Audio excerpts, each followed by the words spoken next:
બટા એક મોટરસાઇકલ આવે ઊભું રાખું હો એ ઊભો રહે મહાણિયો આખું મોટરસાઇકલ ખાલી લઈને ગયો તોય નો ઊભો રહ્યો આગળ જઈને એક્સિડન્ટ થઈ જાય તારું મહાણિયા આ તાર મામાન ઘરે જાવું છે ને કઈ વાહન નથી મળતું બોલ શું કરવું હવે આમ નમ અહીંયા તડકો થઈ ગયો એ ઈકો આવ્યો હાલ હાલ ઊભી રાખ એ ઈકા વાળા ઊભી રાખ તારી મને એ મહાણિયા ઊભી રાખ આમ તો જો બટા આખો ઈકો ખાલી લઈને ગયો તોય નો મહાણિયો લઈ ગયો એ ટાયર ફાટી જાય આગળ જઈને એ બટા જીપ આવી આખી ખાલી દેખાય છે રાખ એ તારી માને તારું નક્કર જાય મહાણિયા ઊભો નો રહ્યો એ બટા એ ગાડી કોઈ ઊભી જ નથી રાખતું હજી એક મોટરસાઇકલ આવ્યું આ તો ઊભી રાખશે જ એલા ભાઈ આય તારી માને લેતો જાને આખું મોટરસાઇકલ ખાલી છે તોય નથી લઈ જાતો બા મામાન ઘર જાવું છે હવે હા બટા મામાન ઘેર તારે જાવું વાત સાચી છે પણ કોઈ ગાડી તો ઊભી રાખવું જોઈએ ને હવે આમ કોઈ ની ગાડી ઊભી રાખે હવે મારે કઈક વિચારવું જોઈએ હા એક આઈડિયો આવ્યો છે મારા મગજમાં તું આયા ના આયા રહેજે ક્યાંય આખો જાતો નહીં હું હમણાં આવું હા એટલે અમાર બા ગયા હે હવે હું આઈડિયો કરીને આવશે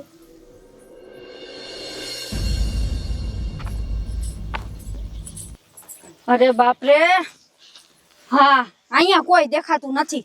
અહીંયા જ મારો આઈડિયો કરી લો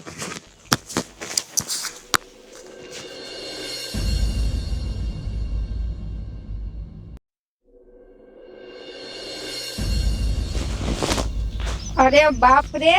વાહ મમતા વાહ હું તારો દિમાગ છે ને હું તારો આઈડિયો છે હવે જોઉં છું કેમ ગાડી ઊભી નથી રહેતી હવે એને જઈને બતાવું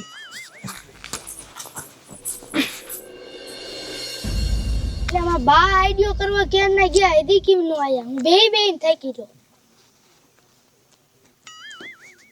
આયા બા આ શું કર્યો આઈડિયો તમે એ બટા હું છે ને ખોટું કા પ્રેગ્નન્ટ થઈ ગઈ હવે છે ને ગમે ગાડી વાળો નીકળે ને તો તારે જોર જોરથી રોવા માંડવાનું અને એમ કહેવાનું કે મારા બાની ડિલિવરી આવે એમ છે ને મારે દવાખાને જવું કોઈ વાહન નથી ઊભું રાખતું હો ને એમ કહેવાનું ગાડી આવે ને એટલે આડો પડી જ જાજે ને ગાડી ઊભી રાખજે પછી જો મામાને ઘેર આપણે જાય આ આવી મોટી ગાડી એની માને ફોર્ચ્યુનર છે આમાં બેહીને જાવું હેલ હેલ વયો આય ઓય બાપા ઓય માં ઊભી રાખ તારી મને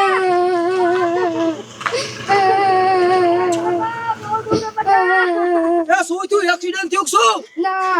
તો શું થયું ડિલિવરી માં બા ને આવી એમ છે કોઈ વાહન વાળા ઊભું ન રાખતા ડિલિવરી આવી એવું છે હા અરે બાપ રે તો 108 ને ફોન કર્યો અમાર કઈ ફોન જ નથી અરે બાપ રે હવે શું કરવું ઓય બાપા બહુ દુખે કોઈ વાહન નથી ની મને ઊભું રાખતું ઉપાધિ કરો માં હે એક કામ કરી આ ભાઈ આઈને મરી જાય છે આપડા ગાડીમાં બેહારી અને દવાખાને મૂકેવી ભલાઈનું કામ છે પૂરું થાય હવે મરી જાય હું નહીં જીવું ઉપાધિ કરો માં બે જાવ અમાર ગાડી અમે દવાખાને મૂકી ચાલો તમે લઈ જાઓ અરે મૂકી જાવી ને આ તો ભલાઈનું કામ છે બેહો આલ બટા આલ ખાય ખા બેહો આપડા બીજા કામ બધા તેલ લેવા જા અને પેલા દવાખાને મૂકેવી બેહો અરે બાપ રે બિચારી ભાઈ હેરાન થાય છે કેવી બેહો કઈ કર જાઓ દે દવાખાને જાઓ દે સીધા દવાખાને જાઓ દે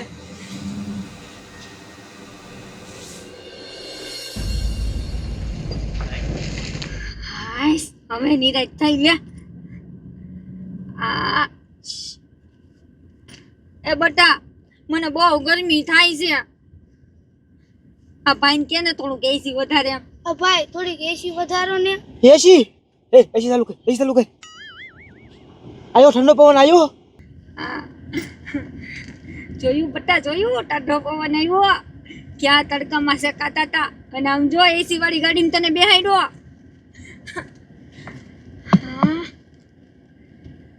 અરે બાપરે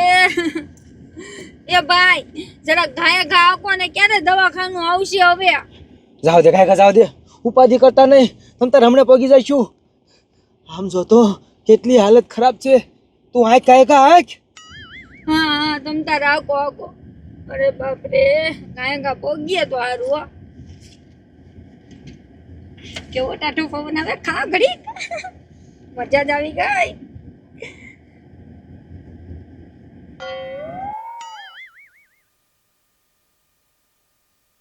આ કર્યો ઓય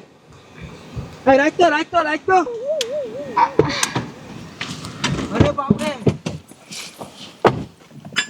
અરે બાપરે આગળ તો જે આથી તો કરતી છે હવે કાઢી જાય એવું નથી હવે હું કરશું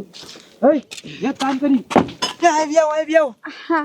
આગળ બહુ ગરદી છે ત્યાં ગાડી ન જાય એમ એક કામ કરો આમ જો